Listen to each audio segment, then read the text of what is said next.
Hello. Okay.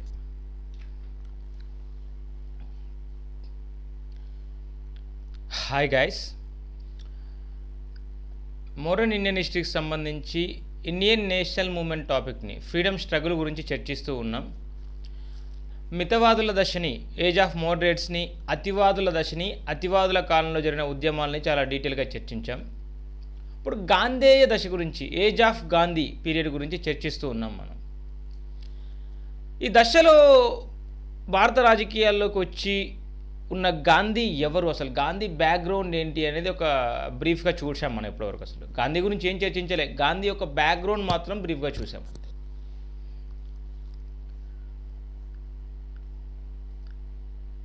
Gandhi, MK Gandhi 1915 జనవరి 9న ఇండియాకి రావడం జరిగిందండి.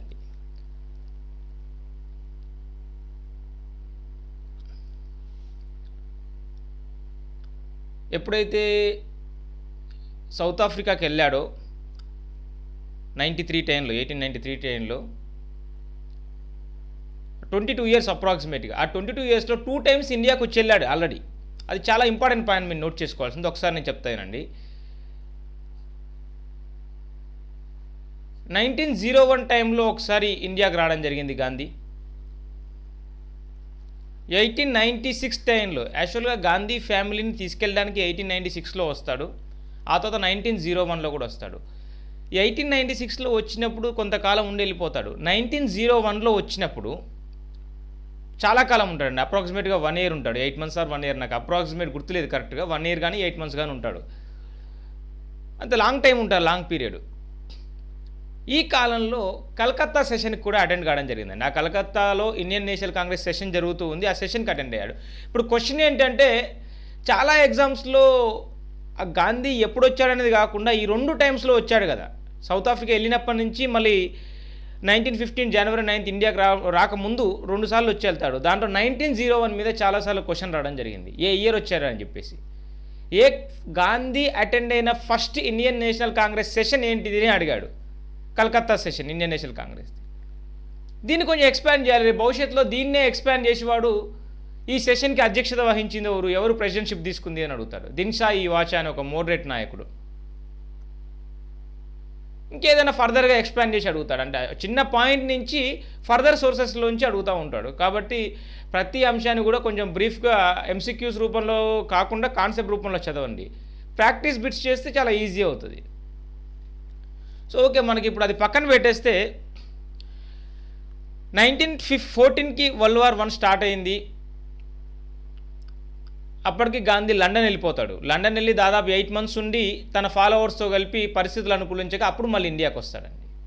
So South Africa to London, London to India, జనవరి 9th ప్రవాస భారతీయ దివాస్గా జరుపుకుంటాం గాంధీ వచ్చిన రోజుని మనం. ఎన్ఆర్ఐ డే కానీ ప్రవాస భారతీయ దివాస్. అప్పుడప్పుడు సమావేశాలు కూడా జరుగుతూ ఉంటాయి ప్రవాస భారతీయ దివాస్వి ప్రతి ఇయరు.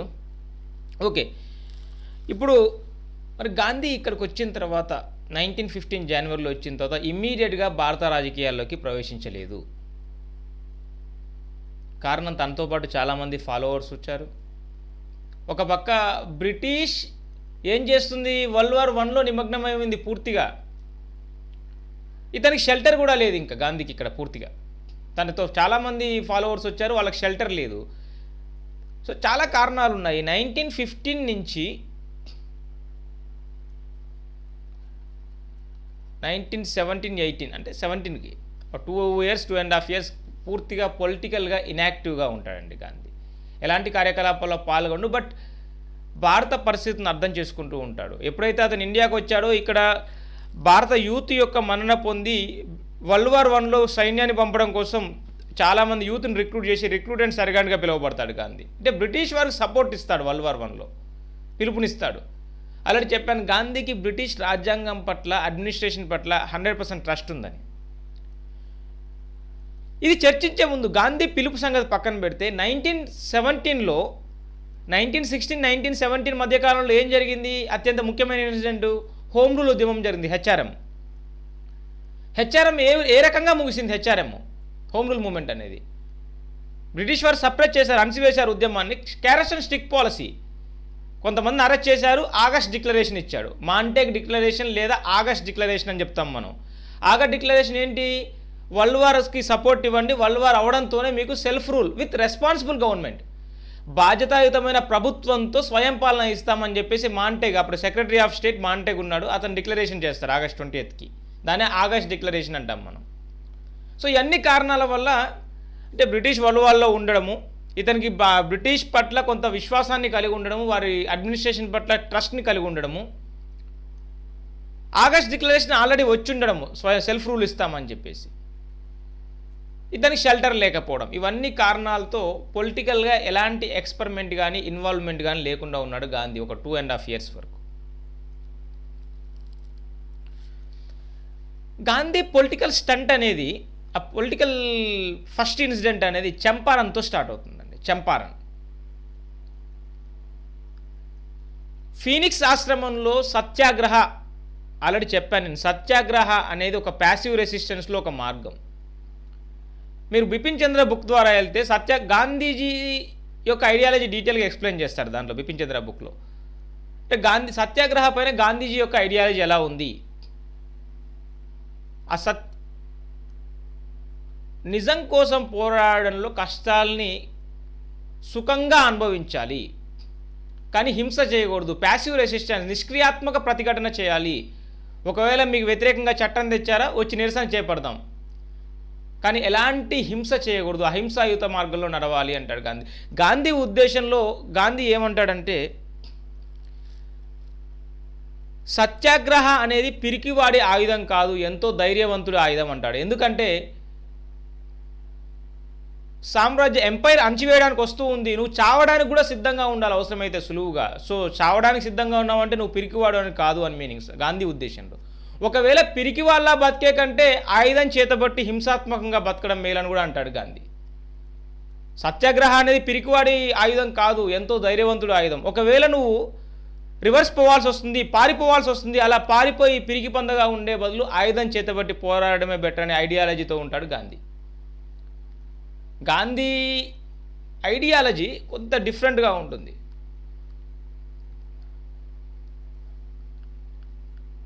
సో మనం ఎక్కడున్నాం ఇప్పుడు?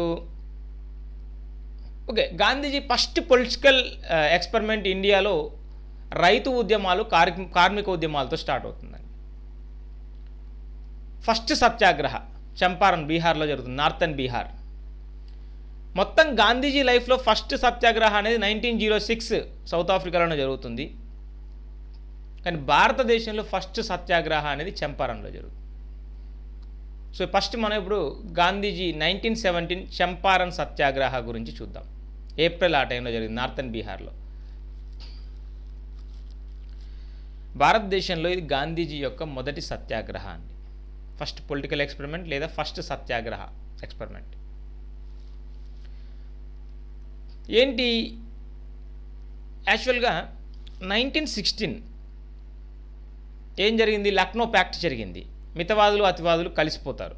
ముస్లిం లీగ్ కూడా ఇండియన్ నేషనల్ కాంగ్రెస్తో ఒప్పందాన్ని చేసుకుంటుంది. ఆ సెషన్కి గాంధీ కూడా అటెండ్ అవుతాడు. అప్పుడు గాంధీజీ ఇన్యాక్టివ్గా ఉంటాడు, బట్ సెషన్కి అటెండ్ అవుతాడు. అక్కడ రాజ్ కుమార్ శుక్లా అనే వ్యక్తి గాంధీని కలుస్తాడండి. ఈ బీహార్ ఏరియాలో లోకల్ నాయకుడు అతను. కలిసి ఇక్కడ సమస్య గురించి గాంధీకి చెప్పి, నార్థన్ బీహార్లో ఈ చంపారన్ ప్రాంతంలో నీలిమందులు రైతులు పడే ప్రాబ్లం గురించి రాజ్కుమార్ శుక్లా గాంధీకి చెప్పి ఈ సమస్యని తన ఐడియాలజీతో సాల్వ్ చేయాల్సిందిగా కోరుతాడు అతన్ని గాంధీ. సో గాంధీజీ ఫైనల్గా ఒప్పుకుంటాడు. సో అలా గాంధీ 1917 ఏప్రిల్ ఆ టైంకి చంపారన్ బీహార్కి వెళ్ళడం జరుగుతుంది. సో ఫస్ట్ సమస్య ఏంటి ఇక్కడ అంటే, యాక్చువల్గా బీహార్లో అయినా బెంగాల్లో అయినా సరే నీలిమందు పండించమని చెప్పి రైతులపైన విపరీతమైన ప్రెజర్ ఉందండి, ఒత్తిడి ఉంది. అది ఎలా అంటే, బీహార్ని చూస్తే ఇప్పుడు మనం చర్చించేది బీహార్ టాపిక్ కాబట్టి పాంచ్ కతియా సిస్టమ్ అందుబాటులో ఉండేది. అంటే 20లో 5వ వంతు 5/20 భూమిలో నీలిమందు కంపల్సరీ పండించాలి అని ఒక యూరోపియన్ ప్లాంటర్స్ ఒక అగ్రిమెంట్ చేసుకునేవారు.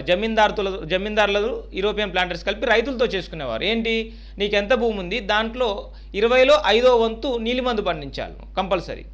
ఇక్కడ సమస్య ఏంటంటే ఫస్టే యూరోపియన్ ప్లాంటర్ ఇన్ఫ్లుయెన్స్ చూపిస్తారు, రైతులకు అడ్వాన్స్ పేమెంట్లు ఇచ్చి మరీ ఇండియాకి ఖర్చులు పెట్టుకుంటారు ఫస్ట్. కానీ పంట చేతికి వచ్చే టైంకి ఆ ధరల్ని ఫిక్స్ చేసేది పూర్తిగా యూరోపియన్ ప్లాంటర్ చేతుల్లోనే ఉంటుంది. ఇప్పుడు నేడు ప్రభుత్వం మీరు గమనిస్తే బయట మినిమం సపోర్టింగ్ ప్రైస్ ఇస్తుంది ప్రభుత్వం ధాన్యానికి, అది ఇవ్వకపోతే మార్కెట్ మొత్తం కొలాప్స్ అయిపోతుంది. ఎందుకంటే గుత్తేదాలు తయారవుతారు, అందరు సిండికేటే ఒకటే రేటు తీసుకుంటూ ఉంటారు. ఇప్పుడు ఆ రెగ్యులేషన్ ఉంది, ఎందుకంటే వెల్ఫేర్ సొసైటీ కాబట్టి. ఆ టైంలో పూర్తిగా యూరోపియన్ ప్లాంటర్ చేతిలో ఉంది, బ్రిటిష్ వారికి ఇన్వాల్వ్ అయ్యలేదు ఈ విషయం. వాళ్ళు ఎంత ప్రైస్ ఫిక్స్ చేస్తే అంత ప్రైస్. 1915 తర్వాత జర్మనీ లాంటి దేశాల్లో ఆర్టిఫిషియల్ డై కనిపెట్టారు. ఎప్పుడైతే ఆర్టిఫిషియల్ డై అందుబాటులోకి వచ్చిందో ఈ ఇంత కష్టపడి పండించిన పంట వాల్యూ తక్కువ ధర పలుకుతూ ఉంది యూరోపియన్ ప్లాంటర్స్ రేట్ ఫిక్స్ చేసేది. సో ఇది సమస్య అన్నమాట. అయితే అప్పటికీ పోరాటాలు జరిగినాయి బీహార్లో, జరిగి దాన్ని తీన్ కతియా సిస్టంగా మార్చారు. అంటే 20లో 3వ వంతు తీన్ కతియా సిస్టమ్ అనమాట. పాంచ్ కతియా సిస్టమ్ని అక్కడ లోకల్ నాయకులు పోరాడి తీన్ కతియా సిస్టంగా మార్చుకున్నారు. ఆ తీన్ కతియా సిస్టంలో కూడా రైతులు భారీగా నష్టపోతున్నారు. ఆ విషయంలో ఇన్వాల్వ్ కావడం కోసం గాంధీజీ చంపారన్ రావడం జరిగింది. గాంధీజీ రాజకీయ ప్రవేశం, పొలిటికల్ ఎక్స్పెరిమెంట్ అనేది చంపారన్, అహ్మదాబాద్ మిల్ స్ట్రైక్, ఖేడా లేదా ఖైరా అంటాం, అది కూడా గుజరాత్లోనేది. ఈ 3 ఎక్స్పెరిమెంట్స్లో గాంధీజీ భారతదేశ ప్రజల గురించి, రైతుల గురించి చాలా విషయాలు తెలుసుకుంటాడు, ఒక లెసన్స్ నేర్చుకుంటాడు. ఆల్రెడీ 1906 సౌత్ ఆఫ్రికాలో ఒక లెసన్ నేర్చుకుంటాడు. కామన్ మ్యాన్కి ఎక్కువ టైము నిరసన తెలిపే అవకాశం లేదు, ఎక్కువ టైం స్ట్రగుల్ కాలేడు అతను. ఉద్యమాల్లో ఎక్కువ టైం కామన్ మ్యాన్ పార్టిసిపేట్ చేయలేడు. అందుకే గాంధీజీ ఉద్యమాలు ఎప్పుడు చూసినా, ఎన్సీఎంఏ కానివ్వండి, క్విట్ ఇండియా ఉద్యమం కానివ్వండి, లేదంటే సిడిఎం సివిల్ డిసోబీడియెంట్ మూవ్మెంటే కానివ్వండి, ఆరంభంలో ఉధృతంగా ఉంటుంది, మధ్యలోకి వచ్చేలోపు సన్నగిలిపోతూ ఉంటుంది. కామన్ మ్యాన్ ఎక్కువ కాలం ఉద్యమాన్ని కొనసాగించలేని ఐడియాలజీతో గాంధీ ఆల్రెడీ ఫిక్స్ అయి ఉంటాడు. ఎందుకంటే అతను ఈ పొలిటికల్ ఎక్స్పెరిమెంట్స్లో నేర్చుకున్నాడు, common man can not involve in movement ever, ఎక్కువ టైం కంటిన్యూ కాలేడు, సర్వైవ్ కాలేడు. సో ఈ చంపారన్కి వెళ్ళిన తర్వాత అక్కడ లోకల్ అధికారులు గాంధీజీని చంపారన్ విడిచిపోవాల్సిందిగా కోరితే గాంధీజీ దాన్ని తిరస్కరిస్తాడు. తిరస్కరించి తర్వాత మళ్ళీ వెళ్ళి ఆ ఆఫీసర్కి కలిసి నేను ఈ చంపారన్ రైతుల సమస్య పరిష్కరించడానికి వచ్చాను శాంతియుతంగా అని చెప్తాడు. చంపారన్లో చాలా ప్రాంతాలు తిరుగుతాడు. పటేల్, జేబీ కృపలాని వంటి వ్యక్తులు గాంధీజీకి సహాయం చేస్తారండి.